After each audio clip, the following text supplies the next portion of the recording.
Hello my dear friend, how are you, कैसे आप लोग. मित्रांनो, लास्ट लेक्चरमध्ये आपण फायलम मोलुस्काचा स्टडी केला होता. मोलुस्का या ग्रुपमध्ये कोणते कोणते ॲनिमल्स आहेत, त्यांचे काय काय फीचर्स आहे, हे सगळं काही आपण डिटेलमध्ये शिकलो. आणि हे व्हिडिओ लेक्चर तुमचं मिस झालं असेल तर ते प्लेलिस्टमध्ये आहे, प्लेलिस्ट जाऊन तुम्हाला जरूर बघायची आहे. आता या व्हिडिओ लेक्चरमध्ये आपल्याला आणखीन एका इंटरेस्टिंग फायलमचा स्टडी करायचा आहे. या फायलममध्ये खूप सारे इंटरेस्टिंग ॲनिमल्सचा आपल्याला स्टडी करायचा आहे. आणि हा फायलम आहे इकायनोडर्मॅटा. कोणता फायलम आहे? इकायनोडर्मॅटा. आता हा इकायनोडर्मॅटा हा वर्ड कसा फॉर्म झालेला आहे ते तर सगळ्यात आधी बघू आपण. इकायनोडर्मॅटा हा वर्ड हा 2 वर्ड पासून फॉर्म झालेला आहे. हा जनरली एक ग्रीक वर्ड आहे. कोणता वर्ड आहे? इकायनोडर्मॅटा हा ग्रीक वर्ड आहे. कसा फॉर्म झालेला आहे हा बघा. तर इकायनस म्हणजे स्पाइन्स, म्हणजे काटे, काटेदार असणे, स्पाइन्स काटे. डर्मा, त्यानंतर आहे डर्मा. डर्मा म्हणजे स्किन. नेहमी लक्षात ठेवायचं, डर्मा ग्रीक भाषेमध्ये स्किनचा मिनिंग आहे डर्मा. डर्माला स्किन म्हणतात. तर तुम्ही एखाद्या स्किन त्वचा तज्ज्ञाकडे जर गेले, स्किन जो स्पेशालिस्ट असतो, तर त्याची जी नेम प्लेट असते त्या डॉक्टरची, तर त्याच्यावर लिहिले असते डर्मॅटोलॉजिस्ट, म्हणजे त्वचा रोगतज्ञ, स्किनचा तज्ज्ञ. तर नेहमी डर्मा जेव्हा वर्ड येईल तेव्हा लक्षात ठेवायचं तो वर्ड कशाची रिलेटेड आहे? स्किनची रिलेटेड आहे. तर अशा तऱ्हेनं हा वर्ड फॉर्म झालेला आहे इकायनोडर्मॅटा. म्हणजे या फायलममध्ये जे ॲनिमल्स आहेत त्यांची बॉडी कशी आहे? स्पाइनी आहे, काटेदार यांची बॉडी आहे. त्यांची स्किनवर काय आहेत? स्पाइन्स आहेत. जेव्हा आपण त्यांना असं टच करतो त्या ॲनिमल्सला तर आपल्याला स्पाइन्स लागतात, काटे लागतात आपल्याला त्यांच्या बॉडीवरती. म्हणून त्याला नाव पडलेलं आहे इकायनोडर्मॅटा. आता इकायनोडर्मॅटा हे नाव दिलं तरी कोणी? तर इकायनोडर्मॅटा ही टर्म इंट्रोड्यूस करणारा सायंटिस्ट होता जॅकोब क्लीन नावाचा. कोणता? Jacob clean. यांनी 18th सेंचुरीमध्ये 1753 मध्ये यांनी ही टर्म इंट्रोड्यूस केली. ठीक आहे. अशा तऱ्हेने हा फायलम तयार झालेला आहे. इकायनोडर्मॅटा ही टर्म तयार झालेली आहे. त्यानंतर आहे या ग्रुपमध्ये किती ॲनिमल्स आहेत? किती ॲनिमल्स आहेत? तर या ग्रुपमध्ये 7000 एवढे ॲनिमल आहे किंवा 7000 स्पेसीज या ग्रुपमध्ये आहेत. किती स्पेसीज आहे या ग्रुपमध्ये? 7000. हा जो ग्रुप आहे इकायनोडर्मॅटा, 7000 एवढे ॲनिमल आहे या ग्रुपमध्ये. आता या ग्रुपमध्ये जे ॲनिमल्स आहेत त्याचं आपल्याला 1 बाय 1 करून सगळं फीचर समजून घ्यायचं आहे. हा तर आपला इंट्रोडक्टरी पार्ट होता. सगळा लक्षात आला का? पूरी बात समझ में आई? देन हम पढ़ेंगे 1 बाय 1 करके इनके फीचर्स के बारे में. जैसे कि सबसे फर्स्ट फीचर है इनका हैबिटाट. हैबिटाट कहाँ पे है इनका? ये कहाँ पे रहते हैं? तो इनका हैबिटाट जो है वो है exclusively marine. They are exclusively marine. ये जनरली समुद्र का जो पानी होता है वो समंदर में ही पाए जाने वाले एनिमल्स है. समुद्रातच आढळणारे हे एनिमल्स आहेत. They are exclusively marine. कसे ॲनिमल आहे? फक्त आपल्याला समुद्राच्याच पाण्यामध्ये हे बघायला भेटतात. बाकी आपल्याला जे फ्रेश वॉटर असेल, जे गोड पाणी असेल, जे नदीचं पाणी असेल, तलावाचं पाणी असेल, तिथे हे ॲनिमल बघायला भेटत नाहीत. ते फक्त समुद्राच्याच पाण्यामध्ये दिसतात. म्हणजे समुद्राचंच पाणी त्यांचं घर आहे. ठीक आहे. आता त्याचबरोबर हे ॲनिमल जे आहेत हे समुद्राच्या तळाशी राहणारे. जे ॲनिमल बिलकुल समुद्राच्या तळाशी राहतात किंवा पाण्याच्या तळाशी राहतात त्यांना म्हणतात बेंथिक ॲनिमल. काय म्हणतात त्याला? काय एक टर्म आहे, विशेष अशी टर्म आहे, लक्षात ठेवा, बेंथिक. बेंथिक म्हणजे काय? Bottom dwelling. जे एकदम तळाशी राहतात, पाण्याच्या तळाशी राहणाऱ्या ॲनिमलला बेंथिक ॲनिमल्स असं म्हटलं जातं. तर काही ॲनिमल जे आहेत ते आपल्याला पाण्याच्या वरच्या भागात बघायला भेटतात. काही ॲनिमल बिलकुल समुद्राच्या तळाशी बघायला भेटतात किंवा पाण्याच्या तळाशी बघायला भेटतात. जे पाण्याच्या तळाशी राहतात, बिलकुल बॉटममध्ये राहतात, त्यांना काय म्हटलं आहे? उसे वर्ड आहे बेंथिक. आणि जे ॲनिमल सरफेसवरती राहतात, पाण्याच्या सरफेसवरती राहतात, त्यांना म्हणतात पेलॅजिक ॲनिमल्स. काय म्हणतात? पेलॅजिक ॲनिमल्स. लक्षात ठेवा, हा दुसरा वर्ड पेलॅजिक. पाण्याच्या ज्या सरफेसवरती राहणारे जे आहेत, फ्री लिव्हिंग वॉटरच्या सरफेसवर राहणारे ॲनिमलला काय टर्म आहे? पेलॅजिक. जे वरच्या भागामध्ये राहतात पेलॅजिक आणि जे बॉटममध्ये राहतात ते बेंथिक ॲनिमल. ठीक आहे. तर अशा तऱ्हेनं हे ॲनिमल आपल्याला पाण्यामध्ये दिसतात. त्याचबरोबर काही ॲनिमल जे आहे फ्री लिव्हिंग आहे, कुठे इकडून तिकडून पाण्यामध्ये जाऊ शकतात. काही ॲनिमल जे आहेत ते सिडेंटरी किंवा सेसाईल आहेत, म्हणजे त्यांना हालचाल करता येत नाही. ते कशाचा तरी आसरा घेतात आणि तिथेच आयुष्यभर राहतात. ज्याचा ते आसरा घेतात त्याला काय म्हटलं जातं? त्याला सबस्ट्रॅटम असं म्हटलं जातं. ठीक आहे, लक्षात आलं? तर काही ॲनिमल जे आहेत ते फ्री लिव्हिंग आहेत, काही सिडेंटरी आहेत. तर लक्षात ठेवायचं feature. Some animals are free living and some animals are sedentary. लक्षात ठेवा, सिडेंटरी किंवा आपण याला म्हणतो सेसाईल. काय म्हणतो यालाच नाव आहे सेसाईल किंवा सिडेंटरी. एकाच ठिकाणी चिपकून राहणारे किंवा काही ॲनिमल जे आहे हे फ्री लिव्हिंग सुद्धा आहेत. ठीक आहे. तर त्याचबरोबर आणखीन हे ॲनिमल जे आहेत हे एकटं राहणं सुद्धा पसंत करतात. त्यांना सॉलिटरी अशी टर्म आहे. काय टर्म आहे? सॉलिटरी. लक्षात ठेवा, अशा भरपूर साऱ्या टर्म आलेल्या आहेत, जसे की बेंथिक, पेलॅजिक, फ्री लिव्हिंग, सिडेंटरी किंवा सेसाईल. ह्या सगळ्या टर्म ज्या आहे बायोलॉजीमधल्या, आपल्या झूलॉजीमधल्या, ह्या व्यवस्थित तऱ्हेनं लक्षात ठेवा. वारंवार ह्या रिपीट होतात, तो अच्छी तरह से इसे ध्यान में रखिए. तर जे एक एकटं राहतात त्यांना म्हणतात सॉलिटरी ॲनिमल्स. काय म्हणतात त्यांना? सॉलिटरी. सॉलिटरी म्हणजे काय? लिव्हिंग अलोन, जे एक एकटं राहतात, एक एकट्यानं राहणं पसंत करतात. आणि काही काही ॲनिमल जे असतात ते ग्रुपनी राहतात, झुंड करून राहतात, एकत्र राहतात, त्यांना ग्रेगेरियस ॲनिमल्स असं म्हणतात. काय म्हणतात त्यांना? आणखीन एक टर्म आहे ग्रेगॅरियस. ग्रेगॅरियस मतलब झुंड करके रहना, जे झुंड मध्ये असतात. जसं आपण कडप कडप म्हणतो त्याला मराठीमध्ये. कडप म्हणजे गाईचा कडप, मेंढीचा कडप, एकत्र राहतात, असे कडपानं राहतात, तर त्यांना आपण ग्रेगॅरियस म्हणतो. जे एक एकटं राहतात त्यांना सॉलिटरी असं म्हटलं जातं. ठीक आहे, ह्या खूप इम्पॉर्टंट टर्म आहे, ते व्यवस्थित लक्षात ठेवा, वारंवार रिपीट सुद्धा होतील. खूप इंटरेस्टिंग सुद्धा टर्म आहेत ह्या बायोलॉजी आपल्या झूलॉजी मधल्या. ग्रेगॅरियस म्हणजे एकत्र राहणे, त्याचबरोबर सॉलिटरी म्हणजे एक एकटं राहणे, पेलॅजिक म्हणजे बॉडी वॉटरच्या सरफेसवरती राहणे, फ्री लिव्हिंग, त्याचबरोबर बेंथिक म्हणजे समुद्राच्या तळाशी राहणे. किती साऱ्या टर्म आपल्याला माहिती झाल्या. These are very interesting term. तर सगळं काही लक्षात आलं व्यवस्थित. तर आता त्यानंतर आता हे तर बघितलं आपण याच्या हॅबिटॅट बद्दल. ठीक आहे, हे हॅबिटॅटचे फीचर होते यांचे सगळे, की कुठे कुठे राहतात वगैरे. त्यानंतर आता बॉडी फॉर्म कसा आहे, तर बॉडी यांची फार काही अशी डिव्हिजिबल झालेली नाही. जसं की डिव्हिजन म्हणजे काय, की हेड वगैरे, हेड डोकं तर नाहीच यांना, डोकं नाही म्हणजे ब्रेन, हेडचा जो पार्ट आहे तो नाहीच यांना, म्हणजे ब्रेन सुद्धा नाही यांना. ठीक आहे, लक्षात आलं का तुम्हाला? त्याचबरोबर असं काही नेक आहे किंवा ॲब्डॉमेन असे सुद्धा पार्ट यांच्या बॉडीमध्ये नाही आहे. बॉडी सेगमेंटेड सुद्धा नाही आहे, म्हणजे बॉडी जी आहे डिव्हिजिबल नाही, ज्याला आपण काय म्हणतो डिव्हिजिबल. जशी आपली बॉडी आपल्याला डिव्हिजिबल दिसते. काय काय डिव्हिजन आपल्या बॉडीमध्ये? हेड आहे, नेक आहे, त्यानंतर हे ॲब्डॉमेन, आपलं थोरॅक्स, ॲब्डॉमेन आहे ना, हे असे याला काय म्हणतात? याला डिव्हिजन म्हणतात किंवा डिव्हिजिबल बॉडी आपली. यांची अशी डिव्हिजिबल बॉडी नाही. यांच्या बॉडीला टू साइड्स आहे, एक आहे ओरल साइड आणि दुसरी आहे एबोरल साइड. लक्षात ठेवा, बॉडी इज नॉट डिव्हिजिबल. तर बॉडी जी आहे ही डिव्हिजिबल नाही, वेगळ्या वेगळ्या पार्टमध्ये डिवाइड झालेली नाही. आपल्याला यांच्या बॉडीचे टू साइड दिसतात. टू साइड कोणते आहे? एक आहे ओरल म्हणजे काय? माउथचा पार्ट, आणि दुसरा ॲबोरल म्हणजे ॲबोरल. लक्षात ठेवा हे दोन्ही वर्ड. ओरल म्हणजे हा वर्ड आला समजून चालायचा माउथचा, काहीतरी माउथशी रिलेटेड आहे ओरल. आणि ॲबोरल म्हणजे काय? ॲब ओरल, याच्यात सुद्धा ओरल वर्ड आहे. तर ओरल हा सुद्धा माउथशी रिलेटेड आहे, पण कसा? माउथच्या अपोजिट असलेला पार्ट, त्याला ॲब ओरल असं म्हटलं जातं. खूप इम्पॉर्टंट टर्म आहे, लक्षात ठेवा. ओरल म्हणजे माउथचा पार्ट, आणि माउथच्या अपोजिट जो पार्ट आहे त्याला ॲब ओरल असं म्हणतात. म्हणजे बघा आता फॉर एक्झाम्पल यांची ही बॉडी आहे. ठीक आहे, या ग्रुपमधल्या ॲनिमलची ही बॉडी आहे. तर आपल्याला दिसते हा आहे माउथचा पार्ट. वरती काय आहे? यांचा माउथ आहे, आणि खाली काय आहे? ॲब ओरल म्हणजे खाली आहे ॲनस. तर वरती ओरल, खाली ॲब ओरल. तर अशा तऱ्हेनं यांची बॉडी डिवाइड आपल्याला झालेली दिसेल. तर हा आहे यांच्या बॉडीचा फॉर्म. ठीक आहे, याच्या बॉडीचा फॉर्म बद्दल शिकलो आपण. त्यानंतर आता हे नेक्स्ट फीचर यांचं आहे सिमेट्री कशा प्रकारची आहे. तर सिमेट्री आपण समजून घेऊ. यांची बॉडी जी आहे बायलॅटरल सिमेट्री आहे, सोबतच पेंटामेरस सुद्धा सिमेट्री आहे. म्हणजे यांची बॉडी बायलॅटरल तर आहे, सोबत पेंटामेरस सिमेट्री सुद्धा शो करते. आता या ग्रुपमधले जे ॲनिमल्स आहेत ते स्टार शेप सारखे आहेत. कसे आहेत? त्यांचा शेप कसा आहे? असा जसा आपला स्टार असतो, जसा आपण तारा म्हणतो त्याला, त्या ताऱ्यासारखा यांच्या बॉडीचा शेप आहे. आणि बॉडीचा शेप तारासारखा आहे, स्टार शेप आहे, सिलेंड्रिकल किंवा स्पेरिकल शेप आहे बॉडीचा. लक्षात ठेवा, बॉडीचा शेप कसा आहे? Star shape. Body star shape आहे, स्पेरिकल आहे. कशी आहे? स्पेरिकल आहे, स्टार शेप बॉडी आहे. त्यामुळे काय आहे की स्टार शेप असल्यामुळे याची बॉडी जी आहे 5 पार्टमध्ये डिवाइड होऊ शकते. 5 पार्टमध्ये, म्हणजे याला म्हणतो पेंटामेरस सिमेट्री. पेंटा म्हणजे काय? 5. जी बॉडी 5 पार्टमध्ये डिवाइड होणार आपण त्याला पेंटामेरस सिमेट्री म्हणतो. तर अशा तऱ्हेने यांच्या बॉडीची ही सिमेट्री आहे. काय सिमेट्री आहे यांच्या बॉडीची? Bilateral pentamerous symmetry. म्हणजे यांची बॉडी 2 पार्टमध्ये तर डिवाइड होतेच, बायलॅटरल तर आहेच यांची बॉडी, सोबत पेंटामेरस सुद्धा आहे. म्हणजे यांच्या बॉडीला आपण 5 पार्टमध्ये डिवाइड सुद्धा करू शकतो. बरेचसे ॲनिमल आपल्या बुकमध्ये सुद्धा यांचे पिक्चर्स दिलेले आहेत. तुम्हाला दिसेल की यांची बॉडी जी आहे अशा स्टार सारखी दिसते आपल्याला. जो तारा असतो आपला तसा स्टार सारखी यांची बॉडी आहे. स्टार शेप आहे, स्पेरिकल आहे, गोल गोल यांची बॉडी आहे. तर हे आहे यांच्या सिमेट्री बद्दलचं फीचर. त्यानंतर बॉडी कॅव्हिटी.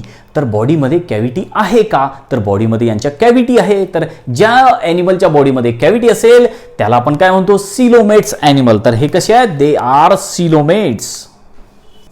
सिलोमेट्स त्यांच्या बॉडीमध्ये काय आहे की कॅव्हिटी प्रेझेंट दिसते, म्हणून आपण त्यांना सिलोमेट्स असं म्हणतो.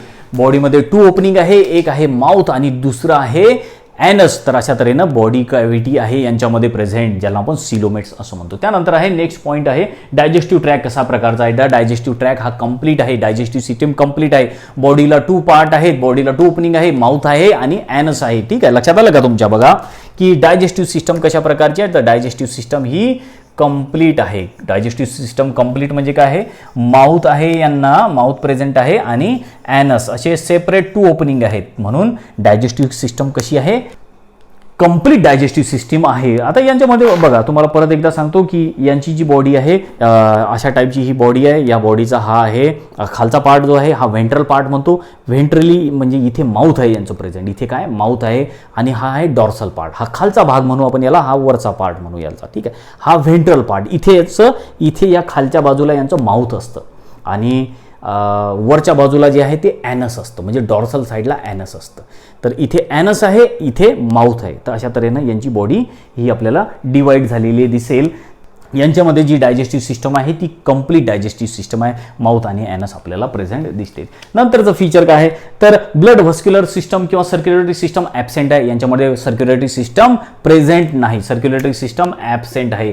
नंतर रिस्पिरेटरी ऑर्गन्स कोणते आहे, रिस्पिरेटरी सिस्टम आहे काय, तर हो रिस्पिरेशन हे करतात.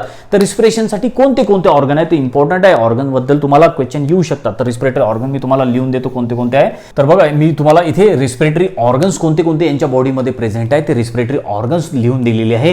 काही काहींमध्ये आपल्याला पेरिस्टोमियल गिल्स प्रेझेंट दिसतात, पाण्यामध्ये राहतात त्यामुळे गिल्स सुद्धा प्रेझेंट आहेत, पेरिस्टोमियल गिल्स. त्याचबरोबर काही काहींमध्ये पॅपिली सुद्धा प्रेझेंट आहेत. त्याचबरोबर काहींमध्ये रेस्पिरेटरी ट्री सुद्धा प्रेझेंट आहे. तर हे डिफरंट ऑर्गन आहेत की ज्यांच्यामुळे हे रेस्पिरेशन करू शकतात. ठीक आहे, तर हे रेस्पिरेटरी ऑर्गन्स आहे यांच्यामध्ये. त्यानंतर आहे नेक्स्ट पॉईंट आहे की एक्सक्रिटरी ऑर्गन्स आहेत काय, तर एक्सक्रिटरी ऑर्गन्स प्रेझेंट नाहीत. तर लक्षात ठेवा यांच्यामध्ये सर्क्युलेटरी किंवा ब्लड व्हस्क्युलर सिस्टम आणि एक्सक्रिटरी सिस्टम ॲबसेंट आहे. काय आहे, ॲबसेंट आहे, प्रेझेंट नाही. त्यानंतर नर्वस सिस्टम कशा प्रकारची आहे, तर नर्वस सिस्टम जी आहे बेसिक प्रकारची आहे. नर्वस सिस्टममध्ये नर्व रिंग आहेत, माउथ जे यांचं माउथ जवळ नर्व रिंग आहेत आणि जे यांचे आर्म्स आहेत त्या आर्म्समध्ये नर्व प्रेझेंट आहेत. लक्षात घ्या. पहा हा ॲनिमल आहे कसा, तर हा ॲनिमल असा स्टार शेप सारखा आपल्याला दिसतो. ठीक आहे, हे असे स्टार शेप सारखे हे ॲनिमल आहेत. ठीक आहे, बघा हा एक स्टार शेप सारखा ॲनिमल. इथे काय आहे, इथे याचं असं माउथ आहे. ठीक आहे, इथे माउथ आहे आणि या माउथच्या भागामध्ये आपल्याला काय दिसेल, या माउथच्या भागामध्ये आहे नर्व रिंग्स. काय आहेत, नर्व रिंग्स आहेत. इथे नर्व रिंग आहे, या माउथच्या भागामध्ये नर्व रिंग आहेत आणि हे आहेत याचे आर्म. बरोबर, हे याला म्हणतात आर्म्स. या ॲनिमलचे हे आर्म्स आहे. या आर्ममध्ये काय आहे, तर या आर्म्समध्ये प्रेझेंट आहेत नर्व्स. काय प्रेझेंट आहेत, नर्व्स. तर लक्षात आलं तुमच्या की नर्वस सिस्टम कशा प्रकारची आहे, तर नर्वस सिस्टममध्ये नर्व रिंग आहेत आणि नर्व्स प्रेझेंट आहे. नर्व रिंग कुठे आहेत, तर नर्व रिंग ह्या माउथमध्ये आहेत आणि नर्व्स कुठे आहेत, तर नर्व्स जे आहेत ह्या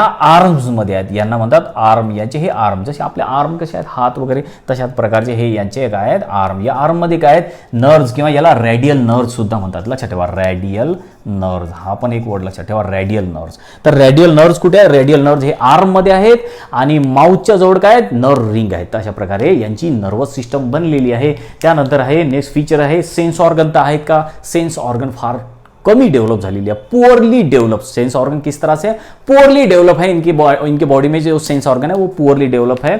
देन नेक्स्ट फीचर आहे स्केलेटल सिस्टम प्रेझेंट आहे। तर स्केलेटन आहे का, स्केलेटन म्हणजे काय कामात करतो, स्केलेटन हा बॉडीला सपोर्ट द्यायचं काम करतो, त्याचबरोबर बॉडीला शेप द्यायचं काम करतो स्केलेटन। स्केलेटन जनरली कशाचा बनलेला असतो, आपल्या बॉडीमध्ये आहे की नाही स्केलेटन, आतमध्ये आहे की नाही आपल्या बोन्स पासून बनलेला आहे की आपलं स्केलेटन। या स्केलेटनमुळे काय झालं की आपल्या बॉडीला शेप आहे व्यवस्थित, आपल्या बॉडीचं संरक्षण करायचं काम करतो हा स्केलेटन। आणि स्केलेटन कशाचा बनलेला असतो, बोन्स पासून। तर यांच्या बॉडीमध्ये सुद्धा स्केलेटन प्रेझेंट आहेत। आणि एंडोस्केलेटन आहे, कसा आहे स्केलेटन, एंडोस्केलेटन आतमध्ये असलेला, जसं आपल्या बॉडीमध्ये आहे एंडोस्केलेटन, तर यांच्या बॉडीमध्ये सुद्धा एंडोस्केलेटन आहे। यांच्या बॉडीमध्ये स्केलेटन आहे आणि तो स्केलेटन कसा आहे, एंडोस्केलेटन आहे, म्हणजे आतमध्ये आहे। बोन्स वगैरे जे काय असतील ते आतमध्ये आहेत। आणि ते बोन्स कशापासून बनलेले आहेत, ते आहेत कॅल्केरियस ऑसिकल्स पासून। तर कॅल्केरियस म्हणजे तुम्हाला मागे पण मी सांगितलं, कॅल्केरियस हा वर्ड कशाशी रिलेटेड आहे, कॅल्शियम कार्बोनेट। यांच्या बॉडीमध्ये बोन्स तर आहेत, पण ते बोन्स कशापासून बनलेले आहेत, कॅल्शियम कार्बोनेट पासून। जसे आपले पण बोन्स कॅल्शियम कार्बोनेटचे आहे, यांचे सुद्धा बोन कॅल्शियम कार्बोनेटचे आहे। आणि ऑसिकल्स, ऑसिकल म्हणजे काय, जे स्मॉल बोन्स आहेत त्यांना ऑसिकल्स म्हणतात, लक्षात ठेवा, हे वर्ड सुद्धा लक्षात ठेवा। ऑसिकल्स म्हणजे काय, स्मॉल बोन्स। काय म्हणतो आपण यांना, स्मॉल बोन्स, ऑसिकल्स. तर यांच्यामध्ये आहेत एंडोस्केलेटन आहे, आणि एंडोस्केलेटन कसं आहे, कॅल्केरियस ऑसिकल्स पासून बनलेलं आहे. म्हणजे कॅल्शियम कार्बोनेटचे यांचे बोन्स आहेत, आणि बोन्स कसे आहेत, छोटे आहेत. कसे आहेत, स्मॉल बोन्स आहेत. तर अशा तऱ्हेनं यांच्यामध्ये स्केलेटन प्रेझेंट आहे, स्केलेटल सिस्टम प्रेझेंट आहे. एक फीचर आणखीन एक लक्षात ठेवा. त्यानंतर आहे बघा रिप्रोडक्शन. रिप्रोडक्शनच्या अगोदर आणखीन सगळ्यात इम्पॉर्टंट यांचं फीचर जे बऱ्याचदा एक्झाममध्ये विचारलं जातं, नीट सारख्या एक्झाममध्ये, CET सारख्या एक्झाममध्ये हे फीचर विचारलं जातं, ते म्हणजे यांच्या बॉडीमध्ये प्रेझेंट असलेली वॉटर व्हस्क्युलर सिस्टम, किंवा त्याला ॲम्ब्युलॅक्रल सिस्टम असं सुद्धा म्हणतात. बघा आता या आपण सिस्टमबद्दल समजून घेऊ थोडंसं, खूप इम्पॉर्टंट आहे आणि बऱ्याचदा विचारलं जाते याच्यावरती क्वेश्चन. वाटर वस्कुलर सिस्टम और एम्बुलैक्रल सिस्टम्स, इनके बॉडी का सबसे यूनिक, सबसे इंटरेस्टिंग फीचर जो है वो है वाटर वस्कुलर सिस्टम और एम्बुलैक्रल सिस्टम का प्रेझेंट होणं. तर यांच्या बॉडीमध्ये सगळ्यात युनिक फीचर किंवा पेक्युलर सिस्टम काय आहे, तर वॉटर वस्कुलर सिस्टम यांच्या बॉडीमध्ये प्रेझेंट आहे. आता यांच्या बॉडीला एक छिद्र आहे ज्याला मॅड्रिपोराइट असं म्हणतात. त्या मॅड्रिपोराइटमधून यांच्या बॉडीमध्ये आतमध्ये पाणी जातं. काय जातं, पाणी जातं. बघा मी अशी डायग्राम तुम्हाला काढून देतो. जसं की हसतो स्टार फिश वगैरे बघितलं असेल तुम्ही, असा स्टार फिश असतो. या ग्रुपमधला हा एक ॲनिमल आहे, ठीक आहे, हा एक ॲनिमल आहे. आणि या ॲनिमलमध्ये इथे त्यांच्या एक असं होल आहे, काय एक होल आहे, छिद्र, ज्याला मॅड्रिपोराइट असं म्हणतात. काय म्हणतात त्याला, मॅड्रिपोराइट. आणि या मॅड्रिपोराइटमधून वॉटर यांच्या बॉडीमध्ये आतमध्ये जातं. आता पाणी याच्या आतमध्ये जातं, वॉटर याच्या आतमध्ये जातं. कुठून जातं, मॅड्रिपोराइट. म्हणून अशा टाईपच्या यांच्या सिस्टमला काय म्हटलं जातं, वॉटर व्हस्क्युलर सिस्टम किंवा ॲम्ब्युलॅक्रल सिस्टम. तर या वॉटर व्हस्क्युलर सिस्टमचा किंवा ॲम्ब्युलॅक्रल सिस्टमचा यांना फायदा काय आहे, पाणी जे या मॅड्रिपोराइटमधून यांच्या बॉडीमध्ये जातं त्याचा फायदा काय यांना, त्या पाण्यामधून यांना फूडसुद्धा भेटतं, सोबत हे रिस्पिरेशनसुद्धा करू शकतात. बघा काय काय फायदा आहे या वॉटर व्हस्क्युलर सिस्टमचे. तर या वॉटर व्हस्क्युलर सिस्टममुळे यांना फूड भेटतं. काय म्हणतं, फूड कॅप्चर. हे जेवणसुद्धा, फूड आपलं अन्नसुद्धा पकडू शकतात, फूडसाठी पण कामात पडतं हे वॉटर व्हस्क्युलर सिस्टम. सोबत हे रेस्पिरेशनसुद्धा कामात पडते यांच्या रेस्पिरेशन. सोबत लोकोमोशनसाठी सुद्धा कामात पडते हे. कशासाठी, लोकोमोशन.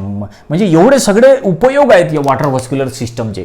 काय काय उपयोग आहे वॉटर व्हस्क्युलर सिस्टमचे, फूड कॅप्चरिंग, अन्न पकडणे, किंवा याच्यातूनच तर मॅड्रिपोराइटमधून पाणी आतमध्ये गेलं की अन्नसुद्धा आतमध्ये जातं, रेस्पिरेशन, ऑक्सिजन आतमध्ये घेणं, कार्बन डायऑक्साईड बाहेर सोडणे. त्याचबरोबर आहे लोकोमोशन, एका ठिकाणाहून दुसऱ्या ठिकाणी जाणे, याला आपण लोकोमोशन म्हणतो, मूवमेंट होणे बॉडीची, है ना.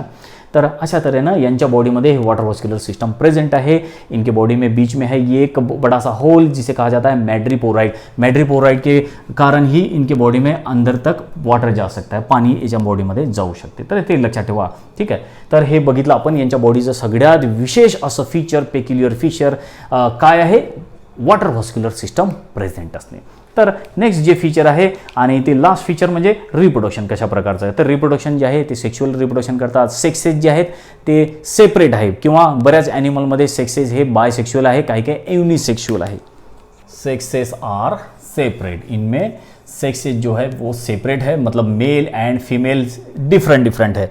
या फिर ये कई सारे एनिमल जो है ये बायसेक्सुअल भी हो सकते हैं। बायसेक्सुअल मीन्स एक ही मेल पार्ट का प्रेजेंट होना और फीमेल पार्ट का प्रेजेंट होना, इसे कहा जाता है बायसेक्सुअल एनिमल। कई सारे एनिमल जो है वो यूनिसेक्सुअल भी है, मतलब जिनमें एक ही सेक्स प्रेजेंट होता है, जैसे कि मेल अलग है फीमेल अलग है। तो इस तरह से कई सारे एनिमल यूनिसेक्सुअल भी है और कई सारे एनिमल जो है वो बायसेक्सुअल भी है, जैसे कि इनमें मेल और फीमेल पार्ट प्रेजेंट होता है, जिन्हें हम कहते हैं बायसेक्सुअल एनिमल।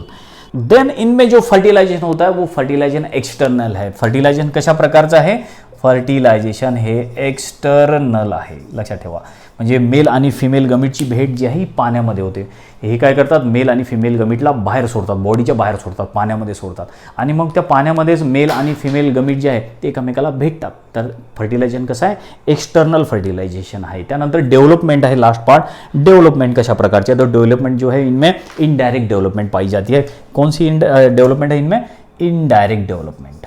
इनडायरेक्ट डेव्हलपमेंट यांच्यामध्ये बघायला भेटते। इनडायरेक्ट डेव्हलपमेंटचं मीनिंग काय आहे की ज्यांच्यामध्ये लार्वल स्टेज प्रेझेंट आहे, तर अशा डेव्हलपमेंटला आपण इनडायरेक्ट डेव्हलपमेंट असं म्हणतो। म्हणजे ॲनिमल जो आहे आधी लार्वा असतो, मग लार्वापासून मग तो मेन असा ॲनिमल बनतो। तर अशा टाईपच्या डेव्हलपमेंटला आपण इनडायरेक्ट डेव्हलपमेंट असं म्हणतो। तर हे आहे यांच्या बॉडीचे काही इम्पॉर्टंट फीचर आपण समजून घेतले।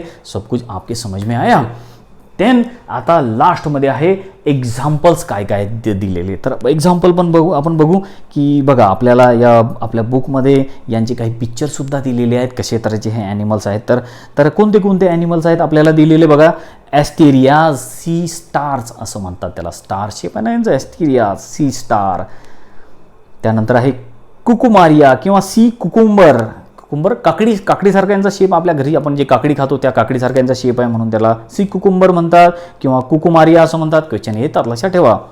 त्यानंतर इकायनस, सी अर्चिन. और कौन सा एनिमल है? Sea urchin. Then Antedon, sea lily जिसे कहा जाता है. एंड देन एम्पियोट्रिक्स और जिसे ब्रिटल स्टार भी कहा जाता है. तो ये है इनके सारे फीचर्स. आपण हे सगळे फीचर्स समजून घेतले या ग्रुपमधले. तर बघा की तुमच्या लक्षात आलं असेल की मी कुठे कुठे मधामधात हिंदीमध्ये वर्ड वापरले, कारण की बऱ्याचशा मुलांनी जरा जे आहे मला रिक्वेस्ट केल्या की सर तुम्ही हिंदीमधून सुद्धा आम्हाला समजून सांगत जा. तर मी तुम्हाला थोडंफार हिंदीमधून थोडंफार मराठीमधून म्हणजे बायलिंग्वल जे आहे ते लेक्चर घेत जाईल. थोडंफार हिंदीमधून सांगत जाईल, थोडं मराठीतून सुद्धा सांगत जाईल. तर असा होता हा फायलम, इकायनोडर्मॅटा नावाचा फायलम. तुमच्या याच्याबद्दल तुम्हाला काही प्रश्न असतील, तुमचे काही अडचणी असतील, तुम्ही मला कमेंट करून जरूर विचारा. आणि आता आपण याच्यानंतरचा जो फायलम घेणार, याच्यानंतरचा जो फायलम शिकणार तो आहे हेमिकॉर्डेटा नावाचा फायलम. तो आपण नेक्स्ट लेक्चरमध्ये स्टडी करू.